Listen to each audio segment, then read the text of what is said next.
ver.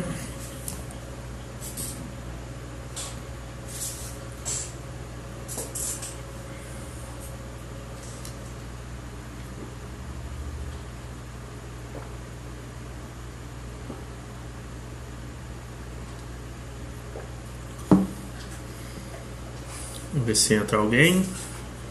Bom, entrando. Faria live. Fabrício, salve Maria. Kétia, minha irmã, salve Maria.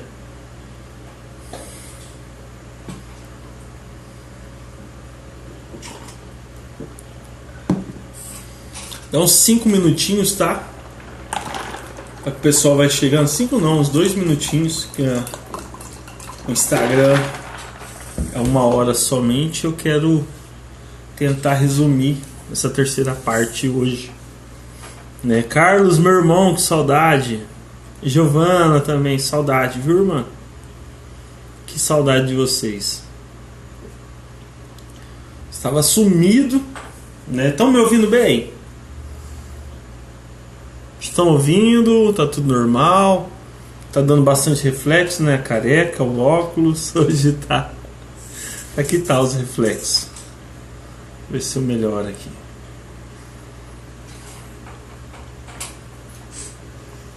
Deixa eu ver. Se estiver ouvindo bem, dá um... Ô, irmã, que bom, que bom. Tá saindo bom o áudio, então. Dá mais alguns segundinhos aí, a gente já começa já, tá bom? Bom, o que eu estou fazendo essas lives, né? Já estou na terceira introdução, né? Na terceira parte da introdução do livro do Filoteia, né? Que a Filoteia, eu vou voltar a falar de novo, né? Filoteia, o significado dessa palavra é a alma que ama a Deus, ou a alma enamorada de Deus, né? São 2 termos que eu acho lindo, né? Maravilhoso, né? Dessas almas tão desejosas de Deus, né? Esse livro, como já falei antes e sempre falo em todo lugar, aonde vou, minha comadre, salve Maria, minha filhada também, salve Maria, né? Mas esse livro foi especialmente fantástico sobre a minha vida, né? Ele foi de uma forma devastadora em minha vida, né? Filoteia foi um livro, aí vai estar ao contrário, né? Porque eu acho que espelha, né? Mas Filoteia para mim foi um dos maiores livros que eu consegui ler, né? Algumas pessoas falam que eu só leio Filoteia, né? Mas eu queria ler mais ainda. Eu começo a estudar, eu volto do início para mim começar a ler de novo, de tão maravilhoso que é essa obra-prima. Salve Maria, Fernando. Não adianta pedir rosca por aqui também não, tá? Tá me pedindo rosca faz meia hora. Jean, meu irmão, te amo de coração. Saudade de você. Quanto amor eu tenho por você. Está nas minhas orações sempre, viu? Então Filoteia para mim foi um marco em minha vida, né? Onde eu pude, em todos os sentidos de uma vida católica, né, e me adequando. Tão grandiosa é essa obra que ela entra em todos os aspectos da nossa vida. Então, para mim, foi de uma forma fantástica, né? Dentro do meu matrimônio, onde vamos falar um pouco também hoje, dentro de toda a cultura do mundo, de tudo que o mundo nos oferece, como combater, temos tudo isso nesse devocionário, nesse livro de devoção, né? Esse livro de fazer uma vida devota, né?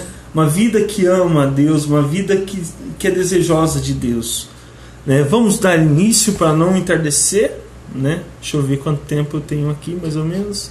Tá, né? Em nome do Pai, do Filho, do Espírito Santo. Amém. Poder para entender, capacidade para reter, método e capacidade para aprender, sutileza para interpretar, graça e abundância para falar. Dei-me, Senhor, acerto a começar, direção ao progredir e perfeição ao concluir. Amém. São Tomás de Aquino, rogai por nós. São Francisco de Sales, rogai por nós. Coloco tudo ao Imaculado Coração de Maria, né? Santíssima Virgem Maria, para que essa formação seja, não para meu engrandecer, nunca para isso, mas que seja para alcançar almas, para a salvação das almas. Esse é o sentido deste apostolado na internet, esse é o sentido dessas lives, para que mais almas possam ser salvas, né? Ave Maria, cheia de graça, o Senhor é convosco. Bendita sois vós entre as mulheres, bendito é o fruto do vosso ventre, Jesus. Santa Maria, Mãe de Deus, rogai por nós, pecadores, agora e na hora de nossa morte. Amém. Em nome do Pai, do Filho e do Espírito Santo. Amém. Bom, onde paramos, né? Nós tínhamos terminado a segunda parte, né, da vida devota, né, a segunda parte da introdução, né, que contém os diversos avisos acerca da elevação da alma a Deus por meio da oração e dos sacramentos. E no final dessa segunda parte foi falado um pouco sobre as virtudes, as práticas das virtudes, né? Que as virtudes nos ajudam, né, em tudo na nossa vida. A prática das virtudes faz com que nós conseguimos caminhar, né, para uma vida devota. E ela adentra em todos os sacramentos, né? Para ter uma vida sacramental muito boa, temos que ter uma vida virtuosa, né? Uma vida de virtudes. Hoje está calor, gente, aqui. Muito calor. Mas, né, nessa terceira parte, São Francisco de Sales vai falar que contém muitos avisos acerca da prática dessas virtudes. São Francisco de Sales começa essa terceira parte da seguinte forma, falando, né, sobre a abelha rainha. A abelha rainha, ela, quando vai sair dos seus, vamos colocar assim, das suas caixas, né, das suas casas, né, ela nunca sai sozinha, né? Ela é a principal. Ela sempre sai com outros marimbondos ou outras abelhas, né, para protegê-la, para guardá-la. E assim também é a nossa vida de virtude, São Francisco de Sales vai falar, né? Muitos de nós reconhecemos uma virtude em nossa vida, e ele falava no fim da segunda parte, né, que temos que olhar, enxergar e entender qual que é as nossas virtudes e trabalhá-las, né, que elas seriam um marco para a nossa vida. E agora ele adentra nessa terceira parte falando o quê? Né? Que não somente ficar fixo a essa virtude grandiosa. Se eu tenho uma virtude da humildade, eu trabalho somente ela, e eu esqueço as outras virtudes, eu posso, né, cair, né? Eu vou colocar esse termo mais fácil, um termo fácil para qualquer um entender, é cair em vários aspectos, né? Quando eu estou somente focado a uma virtude, né, essa virtude ela tem que me auxiliar às outras virtudes que eu preciso de mais ajuda, né? Por isso que a abelha rainha, quando ela sai, ela leva esses súditos, ela leva essas abelhas, ela leva esses marimbondos para se proteger, né? Para que ela possa ter uma defesa. E São Francisco de Sales vai nos ensinar isso nessa terceira parte, que precisamos dessa defesa, né? Precisamos alimentar essas outras virtudes que temos na nossa vida, né? Temos todas as virtudes, basta trabalhá-las um pouco a mais, outra mantê-la, zelar por ela e sempre ir trabalhando, né? Ele coloca, deixa eu achar aqui, né? Na prática das virtudes devemos preferir o que é mais conforme as nossas obrigações e não o que mais se casa com o nosso gosto, né? O que ele está falando aqui nessa parte, né? eu vou olhar e vou falar, nossa, eu quero essa virtude, é essa virtude que eu me caso, eu gosto disso, eu esqueço as outras de lado, né? Eu não consigo ser humilde. Eu estou usando a humildade, que é uma das que foram mais difíceis para mim quando adentrei a igreja, né? Por ser uma pessoa muito orgulhosa, prepotente, né? É uma que eu luto até hoje, né? Para buscar ser uma pessoa humilde, não somente exteriormente, mas principalmente interiormente. Daí ele vai me falar de uma coisa onde que eu chorei, né? Deixa eu ver se eu acho aqui. O elogio alexandrino, né? Vai contar a história desse homem, né? Elógio, ele via que ele tinha várias virtudes, mas ele queria uma, né? Que era saber acolher as pessoas, né? Saber ser humilde, se colocar abaixo das outras pessoas. Ele era uma pessoa que tinha um conhecimento muito grande de muitas coisas e ele sempre estava acima dos outros. Então, um belo dia, ele vê um homem, né, morador de rua daquele tempo, né, passando fome. Ele resolve trabalhar essa virtude na vida dele. Ele pega esse homem, coloca ele dentro da própria casa. Ele olha para esse homem e fala assim: eu vou tratar de você como um servo e você como meu senhor, né? Geralmente, quando uma pessoa naquela época trazia pessoas para a sua casa, era para servir essas pessoas, né? Para trazer essas pessoas para que essas pessoas servissem ele, né? Eu te dou de comer e você me serve. Era uma troca, né, de favores. E ele não quis isso. Ele quis ser submisso àquele homem que não tinha nada, aquele homem que não tinha uma vida. E os dois se chocam com isso, né? Até que eles vão até Santo Antão. Quem conhece Santo Antão, eu sou muito devoto dele, né? E o que é muito lindo é que dentro do livro Filoteia eu acho muitas frases de Santo Antão que São Francisco de Sales coloca, né? Muitos trechos da vida de Santo Antão. E é logo que ele vai, né, até Santo Antão e fala, né? Os dois vão para pedir ajuda, porque ele começou a trabalhar, ele começou a fazer isso, né? Trabalhar essa humildade, servindo aquela pessoa. E aquela pessoa começou a se sentir constrangida a isso. E ela não queria. Ô Celito, meu irmão, que honra. Deus abençoe. Ele não queria, sabe? Ele queria servir aquele senhor que estava o ajudando. E os dois vão até Santo Antão para entender e ver o que poderiam fazer dentro de tudo isso. Daí Santo Antão vai falar assim para os dois. Deixa eu ver se eu acho aqui. Evitai a todo custo, meus filhos, separar-vos um do outro, porque estando ambos perto do fim, se o anjo nos vos encontrar juntos, correrei grande perigo de perder as vossas almas. Esse é o conselho de Santo Antão para esses dois homens, né?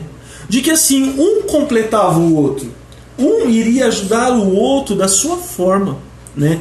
Para que os dois pudessem caminhar juntos, né?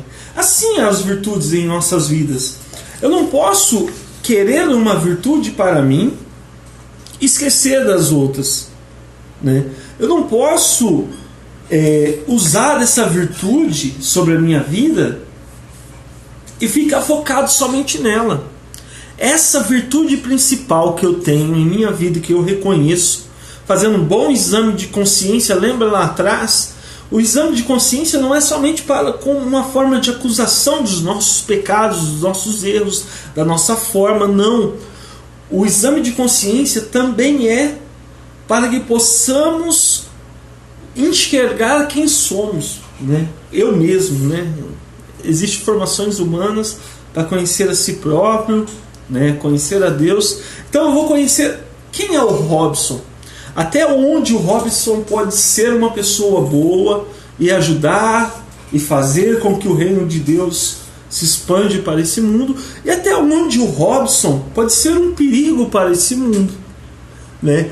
Esse é um bom exame de consciência, onde que a gente começa a enxergar tudo isso. Salve Maria, William, Deus abençoe, irmão, né? E São Francisco de Sales vai nos exortar também nessa questão das virtudes para combater os nossos vícios. As virtudes são necessárias para o combate dos vícios. Eu falei um pouco na última formação, né? Que as virtudes, elas são necessárias para combater todos esses vícios que nos corrompem. Mas São Francisco de Sales vai falar uma coisa aqui que é muito boa e há muito tempo eu tinha esquecido, né? Eu sou uma pessoa, né? Estou colocando minha opinião particular, né? Quem eu sou. Eu sou uma pessoa que quando peco, eu me humilhava, sabe? De colocar, de acabar comigo. Essa é a forma com que o Robson conseguia se arrepender dos pecados. Só que eu esquecia que eu tinha que, principalmente, ter ódio, ter raiva de meus pecados. São Francisco de Sales vai falar aqui que precisamos ter esse impasse, né? Esse impasse não. Temos que ter essa decisão de reconhecer que o nosso pecado é um nojo, os vícios são um nojo para a nossa vida, e ao mesmo tempo trabalhar a virtude da humildade, de acolher a minha pessoa, né? Como, Robson? É fácil começar a falar e não dar explicações. Eu vou reconhecer que aquele pecado é um mal para a minha vida. Eu vou reconhecer que aquele pecado é imundo à minha vida. O mal que aquele pecado está fazendo com a minha alma. Só que eu vou olhar para mim e vou falar assim: mas eu consigo vencê-lo, porque eu não quero mais esse mal. E eu vou começar a trabalhar a humildade de reconhecer que aquilo é um mal para a minha vida, mas que também eu posso conseguir superá-lo, né? São Francisco de Sales vai nos ensinar isso. Nós podemos superar esses vícios, né? Que nós temos forças para lutar contra os vícios. Deixa eu ir passando aqui. A terceira parte, ela é a maior parte de todas do livro. Dá um livro somente a terceira parte da introdução. Dá um livro mesmo. Dá quase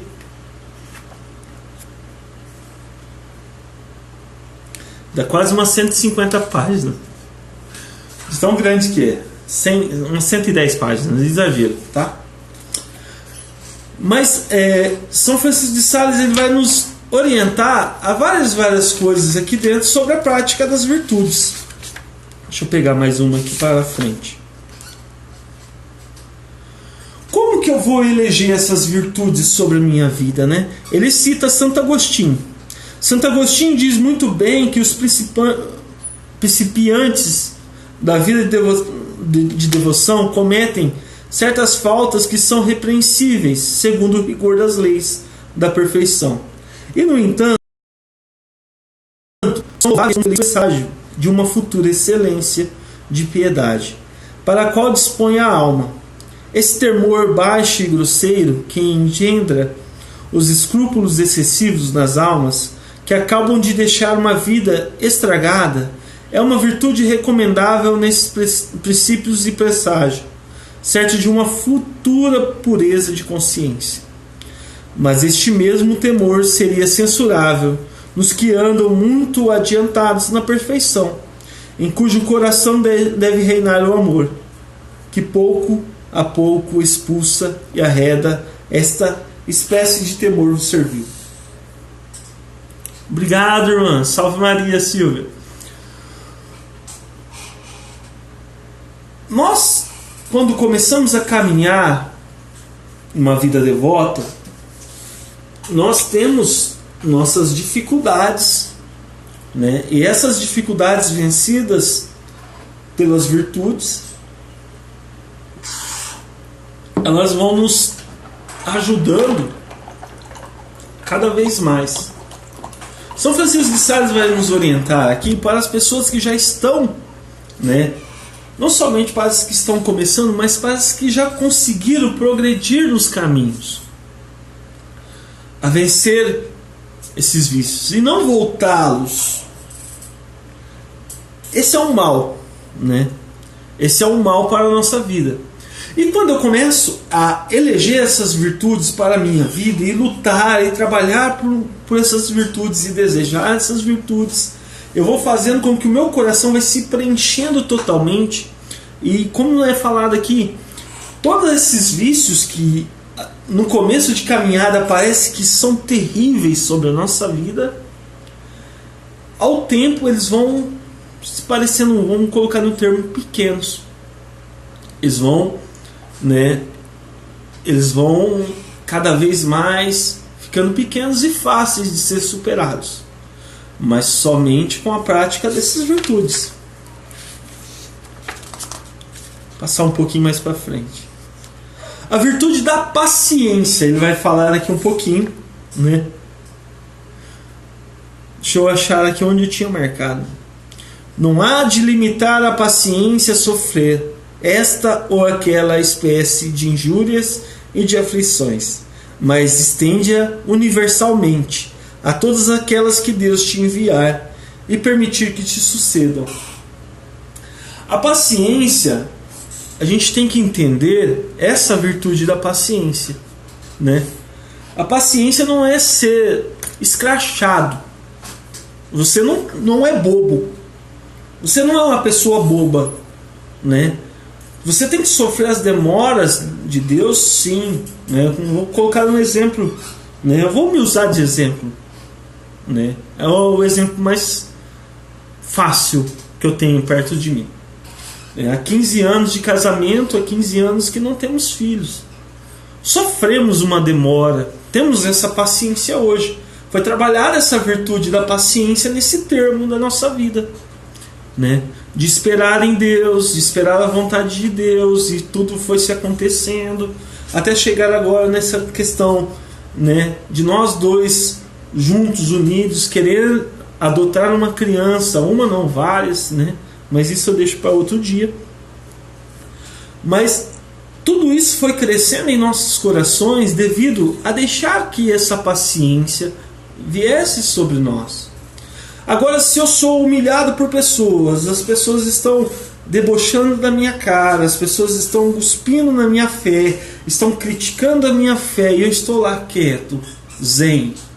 Sou menos um daqueles João Bobo, sabe aqueles bonecos que ficam, um bate para um lado, outro bate para o outro.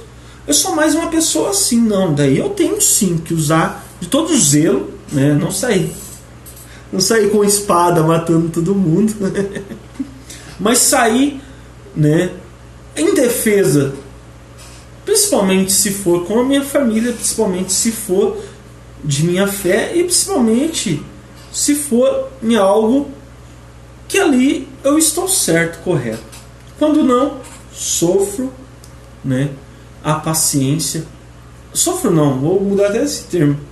Consigo alimentar essa virtude da paciência, me silenciando, deixando com que as coisas aconteçam, tendo força e fé em Deus para superar, né?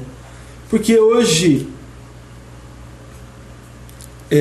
no mundo que vivemos, a realidade de hoje é de que assim, tudo tem que ser rápido, né? Todo mundo acha que os problemas têm que ser resolvidos como um Wi-Fi de casa, que é somente se ele está com um problema, tirar da tomada e colocar de novo para ver se vai funcionar. E não é assim nossos problemas, né? As coisas vão se ajeitando conforme o tempo e conforme a nossa disposição, né, de estar caminhando verdadeiramente com Deus. Quando nós nos colocamos nessa disposição, conseguimos viver essa paciência, né? Ter calma, né? Não fazer as coisas de uma hora para outra, e assim ir fazendo com com que Deus vai nos moldando, né? No capítulo 4, da terceira parte, ele vai falar da humildade quanto ao exterior. Deixa eu até pegar aqui. Nós chamamos vã a glória de que nos ufanamos, ou porque não está em nós, ou se existe. Não é nossa, ou porque estando a nós e sendo nossa. Contudo, não merece dela nos gloriemos. A nobreza da linhagem, a favor dos grandes, a aura popular, são coisas que não estão em nós, mas sim nos nossos predecessores, ou na estima de outros.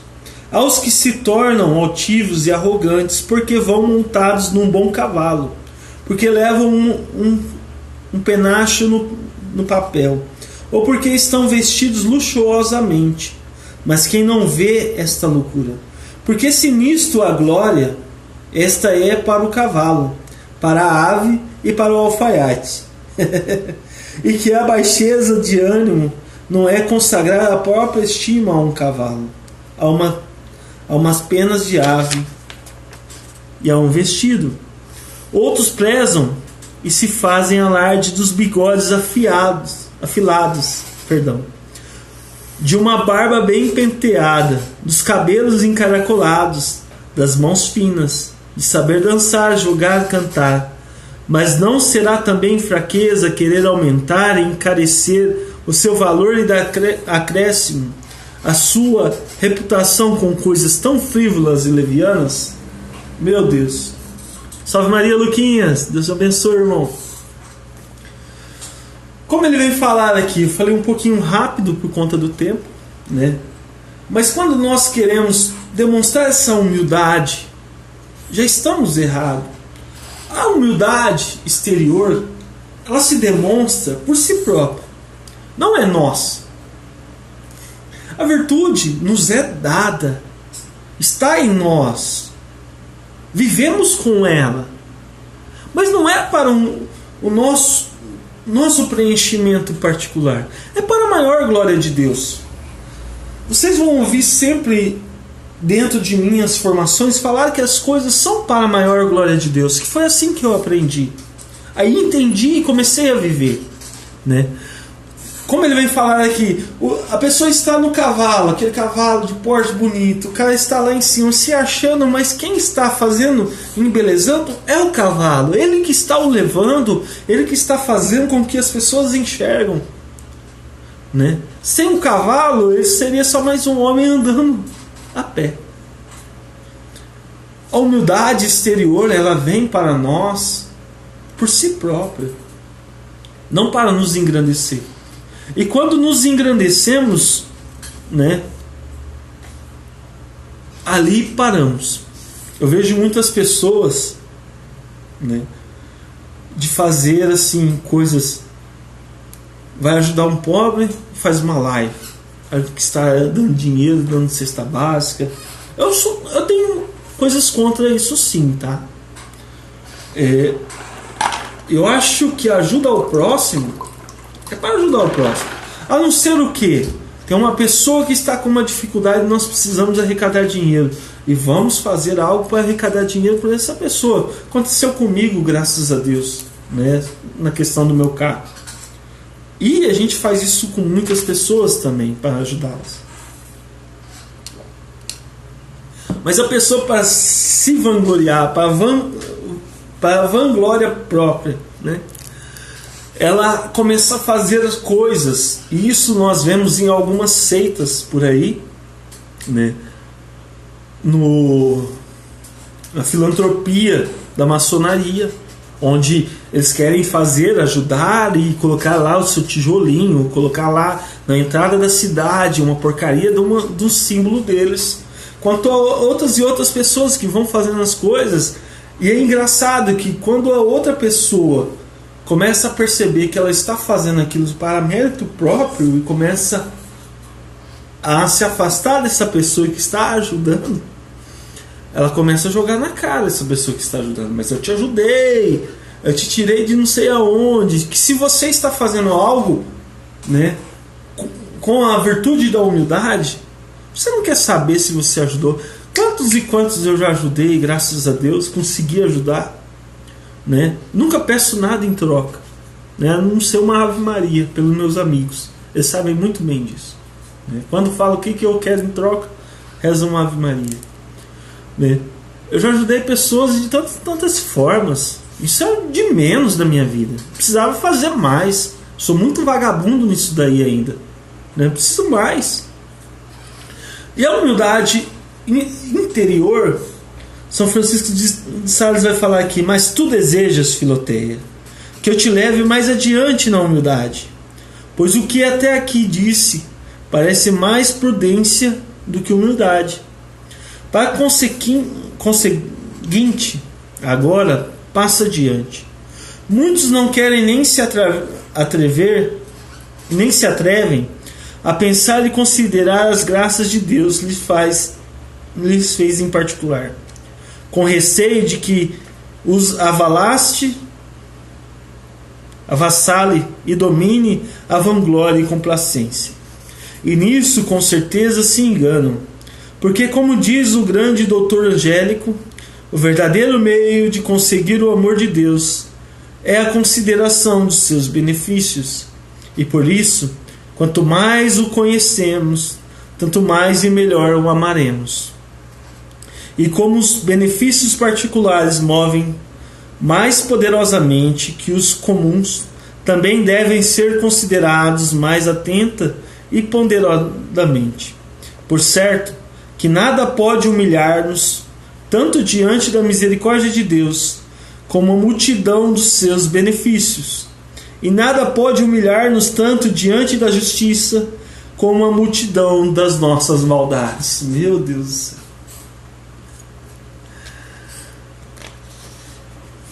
Nós recebemos muitas consolações de Deus ao longo de nossa vida.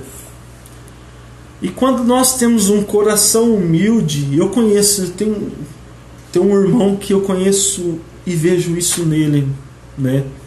Um grande irmão meu. Quando ele recebe as coisas, ele fala assim: mas poderia ser para outro. Não, sabe? Aquela humildade que transparece aquela pessoa de não reconhecer em si ainda, não que não reconhecer o seu mérito, mas reconhecer assim quão pequena a pessoa é perante a Deus. É assim esse meu irmão, né? Então, quando essa humildade ela faz com que nós amemos a nossa própria abjeção, quando ela faz com que nós caminhamos mais e mais ainda e reconhecemos tudo que somos, reconhecemos que a graça de Deus é grandiosa e que nossos pecados, nossa vida infame, né, nossa vida fora de Deus não é digna de nenhuma dessas virtudes.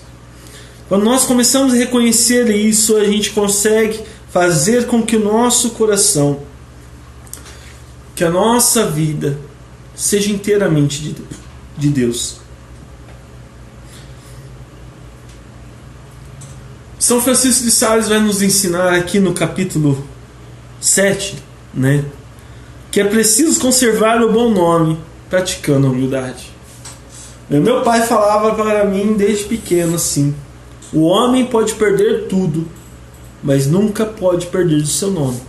Eu não entendia isso, né? Para você destruir seu nome rapidamente nós conseguimos destruir nosso nome, né? Jovem, cabelo grande, calça big, as pessoas já olhavam e falavam: esse menino vende droga, né? Então assim, rapidamente a gente destrói a nossa vida, né? Eu, pelo vício do álcool, para hoje conseguir ter um nome é a coisa mais difícil, que as pessoas ainda lembram de você daquele tempo e ainda tem aquele Robson lá de trás que as pessoas vão te lembrar o resto da tua vida. Mas Deus faz com que né? A humildade, a verdadeira humildade, faz com que o nosso nome comece a ser visto de uma outra forma, né? A reputação, né, de nossa vida começa a dar outro sentido. E é para isso que serve a humildade também, a virtude da humildade. É uma beleza que eu vejo nas virtudes, né, que elas são reparadoras.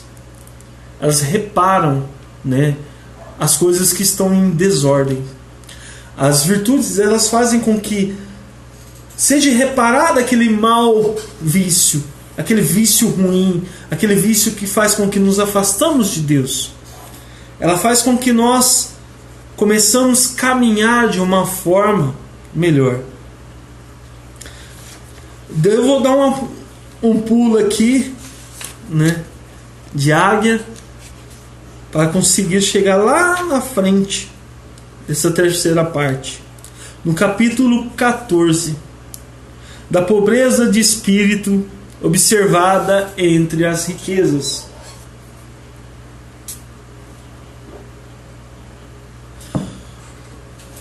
Nós temos que entender. João Vitor, meu irmão, te amo, Deus abençoe, viu? Salve Maria. Fernandinho, que honra tê-los aqui, que honra.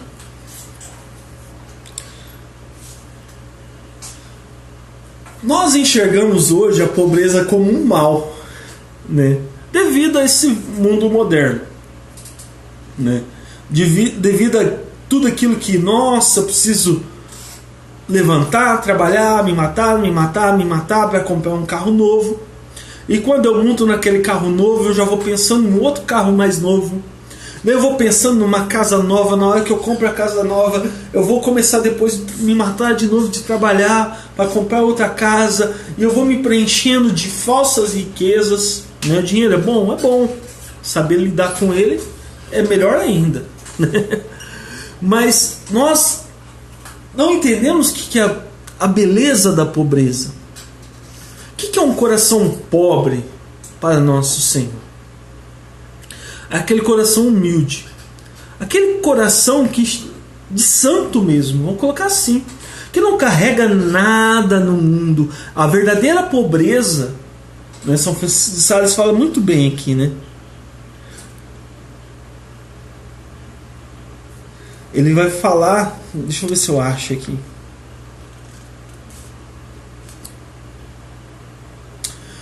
Quando nós temos esse coração, né, que não é apegado a nada do mundo, é desapegado mesmo de todas as coisas do mundo, esse coração faz com que nós nos unimos mais a Deus, fortalecemos as virtudes de nossa vida, porque nada nesse mundo nos abala mais. Não desejamos mais as coisas do mundo. Não desejamos uma casa grande somente para ter uma casa grande. Sim, uma casa grande para que possamos ter vários e vários filhos. E para que esses filhos sejam santos, né? Aí tem uma diferença, entende? Alex, meu irmão, salve Maria. Saudade de você. É isso que nós temos que enxergar. A verdadeira pobreza. Se te afeiçoas muito aos bens que possuis e anda com isso deveras preocupada, pondo neles o teu coração e prendendo a eles os teus pensamentos, alimentando o receio vivo e febricitante de os perder, podes crer-me, ainda estás com uma espécie de febre, porque os febricitantes bebem a água que se lhes dá com uma certa sofreguidão, com uma espécie de preocupação e de contentamento, que não é o costume de teres os sãos. Uma pessoa sã, né? Ela não vai ter febre de desejos das coisas, entende? Uma pessoa que tem um coração humilde, um coração contrido, um coração pobre, não vai ficar se apegando às coisas do mundo, vai se afastar cada vez mais dessas coisas do mundo e vai desejar mais as coisas do céu. Um coração pobre, uma pessoa com uma alma pobre, da verdadeira pobreza é aquela pessoa que quer somente uma riqueza, que é o céu. Se você não sonha com o céu, mas sonha somente com um carro, sonha somente com uma TV, sonha somente, né, com uma casa, é bom sonhar. Eu moro de aluguel, eu e minha esposa nós sentamos, às vezes nós falamos, nossa, tomara que conseguimos comprar uma casa para parar de pagar aluguel. É muito legal isso, mas não é o primordial da minha vida. Eu quero alimentar o meu sacramento do matrimônio, eu quero fazer com que o meu matrimônio seja caminho de salvação, e se for para mim pagar aluguel a vida toda, mas que eu seja santo e levo a minha esposa a ter uma vida santa e levo ela para o céu, é melhor do que não ter uma casa aqui. Eu quero ter uma grande morada no céu. Nós confundimos muito, e hoje eu vejo muitos missionários, até infelizmente, né, esquecendo isso, né? Essa onda de coach, eu não quero adentrar muito nessas coisas, mas essa onda de se elevar, se engrandecer para se encher de dinheiro, né? Essas coisas estão totalmente erradas. Me desculpem, me provem ao contrário, pelo menos. Se for para crescer o seu bolso e esquecer das almas que são confiadas a ti, para que viver isso? Vá trabalhar, pega uma enxada e vai carpir um quintal. Você vai ganhar mais dinheiro fazendo isso, né? Eu acho um absurdo hoje, né, quererem confundir isso. A igreja nossa só nos deu a cruz, deixou ela lá, confiou a cruz a cada um de nós. Se você quer algo além da cruz, está na igreja errada, meu filho. Essa é a igreja que nos deu a cruz, bendita cruz, amada cruz, que conhecemos e reconhecemos isso em nós. Daí ele vai dar várias e várias orientações, né, no capítulo 15, como se há de praticar a pobreza real, mesmo no meio da riqueza, para as pessoas que sim têm uma vida, né? Eu sou rico, eu vou ter que dar tudo e abandonar a riqueza, né? Peraí, se essa riqueza faz com que você ajude o próximo, se te é confiado isso, pode sim vivê-la. Mas se você se apega a ela... Santo Antão, ele vendeu tudo que ele tinha. Sabe por quê? Ele deu tudo, toda a sua herança. É uma das famílias mais ricas, né, do Egito. Ele deu tudo, sabe por quê? Porque aquilo prendia ele a não ter uma vida que esse santo teve, né? Um grande santo. Conheça mais sobre a vida de Santo Antão, eu te indico. Você vai ficar louco. Daí ele vai falando para praticar a riqueza de espírito no meio da pobreza, da amizade, primeiramente, da que é má e frívola. O amor ocupa o primeiro lugar entre as paixões da alma, o rei de todos os movimentos do coração. Converte em si próprio todos os outros movimentos e faz-nos tais como objeto amado. Tem, pois, grande cuidado, minha Filoteia, e não ter um amor mau, porque então logo tu serias toda má. Ora, a amizade é o mais perigoso de todos os amores, porque os outros amores podem ser sem trato, nem reciprocidade, mas a amizade, como é totalmente fundada nesta comunicação, não podemos tê-la como uma pessoa sem participar das suas qualidades. Ô Pezãos, tudo bom? Tô careca, economizando. São Francisco de Sales vai nos dar muitas orientações nesse capítulo, nessa parte 3, né, sobre amizades, verdadeiras amizades, as más amizades. Eu, quando trabalhava com dependente químico numa clínica, a maior preocupação do dependente, eu achava um absurdo isso, era ele falar para mim assim: o que eu vou fazer quando eu sair daqui? Meus amigos, né? Só tenho amigo que usa droga. Eu vou ter que desfazer deles, eu vou ter que me afastar deles, mas isso não é certo, né? Eu falava: então você já está querendo voltar a usar droga. É dessa forma como que eu falava. Por quê? Se é uma má amizade, se aquela amizade está me levando cada vez mais para o buraco, eu vou continuar com ela? Eu vou meter o pé na bunda dessa pessoa e vou falar: se afasta de mim, Satanás. É essa forma com que... É um mimimi hoje em dia de fazer de uma forma mimizenta, de que, mas eu tenho que respeitar, ele não quer parar com a droga, mas a gente tem uma amizade. Se ele é teu amigo, ele larga também com a droga, ele vai viver, né, sem drogas também. Seja você, eu sempre falava para eles, seja você exemplo para essa pessoa. Na hora que ela vê estar no buraco e querer ser salva, é você que ela vai gritar. Então seja exemplo, mas se afaste, né? Assim fiz com as minhas amizades, e graças a Deus eu me afastei, né? E quando eu vejo que é uma má amizade, eu não penso duas vezes, eu me afasto, né? As pessoas até acham ruim comigo, mas eu me afasto. Se a amizade não é boa para mim, eu nem converso. Me afasto mesmo, até ver se essa amizade vai melhorar.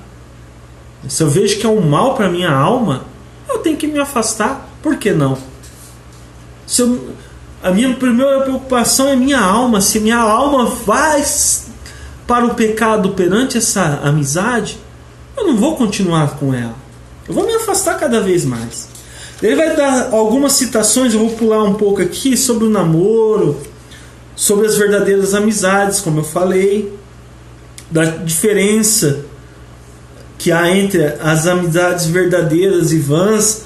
Se você tem dúvidas sobre as suas amizades, esse é um trecho muito importante para você fazer um bom exame, né, sobre como que é as suas amizades.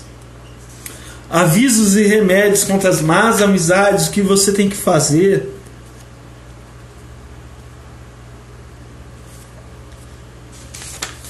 Deixa eu ver aqui.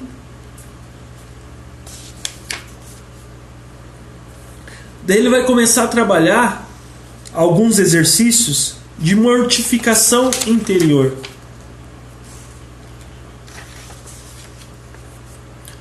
São Francisco de Sales vai falar aqui nessa parte do capítulo 13, né, dessa questão da mortificação interior.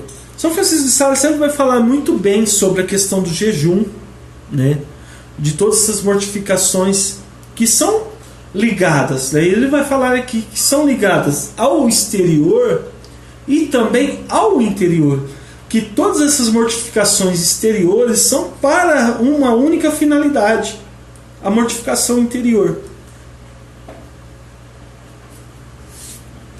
Uma pessoa casada como eu não posso, né, a igreja não recomenda que eu use silício, né? Mas uma pessoa solteira que usa o silício, por exemplo, e ela está usando aquele silício somente para se envaidecer, de mostrar para os outros que usa silício, eu estou usando isso como exemplo. Ali ela já se encontra errado. Ela não está fazendo uma mortificação interior, né? Ela está sendo somente mais infelizmente, no erro da vaidade. Ela está cometendo um grande erro, que é a vaidade, né? Ela está expondo mais um vício, um erro, do que fazendo uma boa mortificação. Ele vai colocar aqui sobre das conversas e da solidão, tão grande solidão. Esse mundo aqui hoje, estou tão sozinho, estou tão carente, né? Se você não consegue buscar um fruto na solidão, algo está errado na sua vida. converso muito com a minha mãe, né? Ele tem algumas orientações aqui nessa terceira parte sobre viúva, né? Muitos falam para a minha mãe, né? Até meus irmãos falam para ela: você tem que arrumar um outro homem, você tem que viver com outro homem, que não sei o que, não sei o que lá. Uma que eu já falei para ela: se ela arrumar um cachaceiro, eu bato nele. Tá gravado aqui, tá bom? Brincadeiras à parte, né? Mas eu sempre pergunto para minha mãe: mãe, né? Lógico que minha mãe queria ter uma vida com meu pai até o fim de sua vida, né? Quem não queria, né? Casou para isso. Mas meu pai morreu cedo, né? Vai fazer 7 anos, se eu não me engano, né, que meu pai veio à morte. E eu falo para ela: a senhora tirou algum fruto dessa solidão, né? Ela falou: Alves, hoje eu consigo ter uma vida de oração maior, né? No meio da solidão, porque mesmo que eu moro de frente com a minha mãe, trabalho o dia inteiro, chego, às vezes tem missão, tem tudo. Então dos 3 filhos, eu sou quase, mesmo morando, sou a pessoa que às vezes ela quase não vê, né? Por isso que às vezes ela dá uma chamada de atenção no WhatsApp ou no Facebook ao vivo, né? Minha mãe é uma figura, Dona Alice, né? Mas é excelente a solidão. Se nós buscarmos dentro dela e buscar frutos dela, que na solidão eu vou conseguir ter uma vida de oração, às vezes melhor do que no meio de uma multidão onde que a última coisa que eu vou pensar é em rezar, né? Eu costumo falar para as pessoas que estavam muito carentes, né? Em vez de ficar arrumando namorados em cima de namorados, arrume um ursinho de pelúcia e abrace ele, né? Você vai sentir mais o calor do ursinho de pelúcia do que trocando de namorado em cima de namorado, porque não posso ficar sozinho, né? Aí vende seu corpo, acaba com seu corpo antes do casamento, né? Ele vai falar aqui também nessa terceira parte, né, da modéstia. Queria falar um pouquinho, mas não vou ter tempo. Do modo de falar primeiramente, como se há de falar com Deus e como se há de falar de Deus, né? São Francisco de Sales dá muitas orientações nessa terceira parte, muitas mesmo, que se a pessoa ler essas partes, e uma das partes que eu chorei muito quando eu li a primeira vez, não sei se vai dar para ler aqui, que é do juízo temerário, né? Quanto eu aprendi com isso, o quanto eu julgava as pessoas sem entender. Exatamente, Lucas. Isso é terrível. Isso é terrível, né? Pessoas que passam de namorada em cima de namorada e vai, desesperado, né? São Francisco de Sales vai falar da murmuração, né? Povo murmurento que fica murmurando, vício de murmurar até no Facebook, viu? Tomem cuidado. Eu quero falar aqui um pouquinho, né, rapidamente, que já estou terminando também. Ele vai falar aqui no capítulo 21 dos passatempos e recreações, em primeiro lugar, dos lícitos e dos louváveis. Ele vai explicar que podemos sim, né? Muitas pessoas acham assim: eu não posso mais, agora que eu sou católico, eu não posso mais jogar videogame, eu não posso mais jogar outra coisa, eu não posso mais brincar de stop. Não vou usar stop. Podemos. Temos o direito à recreação, temos o direito a brincar, temos o direito a viver, né? Quem gosta de jogar uma bolinha, que joga sua bola. Só que o que? São Francisco de Sales vai falar um pouquinho depois, né? Ele vai falar dos jogos proibidos e depois dos passatempos lícitos, mas que também são perigosos. Muitos passatempos são muito bons, só que quando eu coloco minha vida toda dentro daquele passatempo, por exemplo, eu vou ficar a noite inteira assistindo séries. Tem lá uma série legal, eu vou ficar a noite inteira, eu vou virar o fim de semana inteiro. Nesse fim de semana eu não fui no Santo Sacrifício da Missa. Eu não rezei o rosário. Nesse final de semana eu não fiz uma jaculatória. Nesse final de semana eu não fiz nada para a minha fé. Eu só quis assistir série. Eu só quis jogar. Em tudo eu tinha tempo para jogar e não tinha tempo para Deus. Daí estou errando. E feio. Estou sendo vagabundo. Eu tenho que ter nessa consciência de que eu vou fazer conforme a vontade de Deus, né? Eu vou regrar o meu dia. Lembra que eu falei lá no começo, lá atrás, né, que Celito está dando uma ótima formação sobre essas questões do plano de vida, né? E eu vou montar o meu plano de vida, meu plano diário, meu plano semanal, e ali dentro eu vou honrar com eles, e dentro deles eu vou encaixar um bom tempo para Deus. Se eu colocar um tempo maior para o Facebook, para o WhatsApp, para o Instagram, para o PUBG, que nem a gente gosta da nossa comunidade de brincar de PUBG, é um jogo de tiros lá, e a gente se reúne para ficar dando risada, porque todo mundo é ruim, né?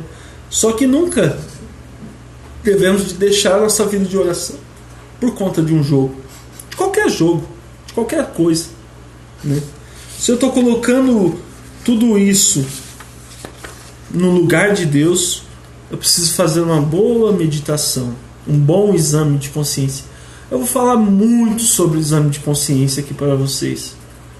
O exame de consciência ele é necessário para a nossa vida. Daí aqui eu vou aproximar um pouquinho mais do final. Ele vai dar várias orientações para os casados, para quem quer ter vida celibata, para as virgens, para as viúvas, né? Até a última, né, é sobre as virgens. Ó virgens, se aspirais ao casamento temporal, então guardai cuidadosamente o vosso primeiro amor, para o vosso primeiro marido. Penso que é um grande embuste apresentar, em vez de um coração inteiro e sincero, um coração todo gasto, partido e contaminado de amor.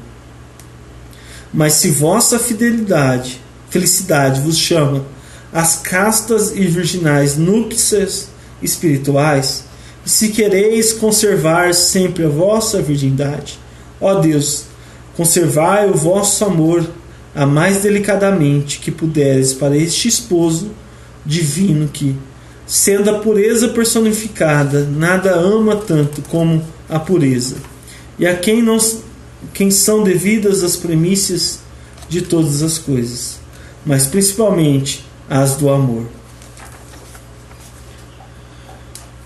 Ah, virgens, né? Numa realidade de um mundo onde hoje, se você se levantar na sua escola e você falar, moça ou rapaz, que é virgem, quanta zombaria o mundo vai zombar de você. Mas que tem o mundo? Por que se preocupa com o mundo? Por que os virgens de hoje em dia se preocupam tanto com o mundo? Devido a uma sociedade onde que fica colocando o sexo desregrado em todas as coisas. Influencia cada um desses jovens que querem esperar ou um esposo ou se consagrar inteiramente a sua virgindade a Deus e viver o celibato. Hoje são duas coisas que o mundo detesta. É isso. O mundo não quer mais virgens há muito tempo, mas principalmente nesse tempo. Se você é jovem, tanto menina quanto rapaz, vivem a castidade. Eu não vivi, eu sofri. Eu não soube o que é viver a castidade. Vai acabar o tempo. Mas se você se manter firme, entregar toda a sua vida à Santíssima Virgem Maria, conseguirá. E se você não é, mas quer fazer esse propósito de viver a castidade, Viva. Você vai ver os frutos que você vai colher. Está